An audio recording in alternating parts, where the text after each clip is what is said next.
ABD ile Çin arasında lazer krizi. Pentagon sözcüsü White, ABD'nin Cibuti üssündeki uçaklarına Çin üssünden lazer taciz iddiasına ilişkin, "Bunlar çok ciddi olaylar. 2 küçük yaralanma söz konusu oldu. Bu faaliyetler havacılarımıza gerçek bir tehdittir," dedi.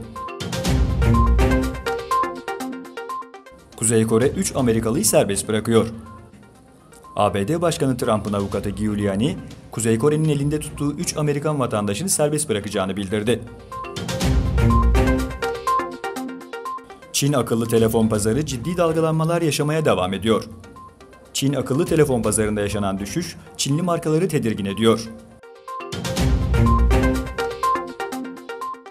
Avrupa Komisyonu 2018 Ekonomik Öngörü ilk raporunu yayınladı. Avrupa Birliği ve Euro bölgesi ülkeleri için hazırlanan raporda komisyon temkinli de olsa olumlu bir tablo çizdi. Euro bölgesinde 19 üye ülkenin ekonomilerinde 2017'de %2.4 ile zirve yapan ekonomik büyümenin yavaşladığına ise dikkat çekildi. Rusya Savunma Bakanlığı'ndan yapılan açıklamada, Su-30 SM tipi jetin Perşembe sabahı Himeymin hava üssünden havalandıktan sonra Laskiye yakınında denize düştüğü bildirildi.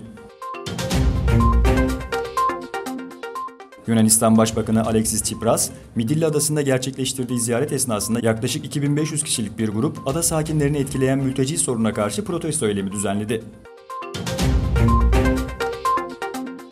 Gökbilimciler ilk kez Güneş sistemi dışındaki bir gezegenin atmosferinde helyum gazı keşfetti.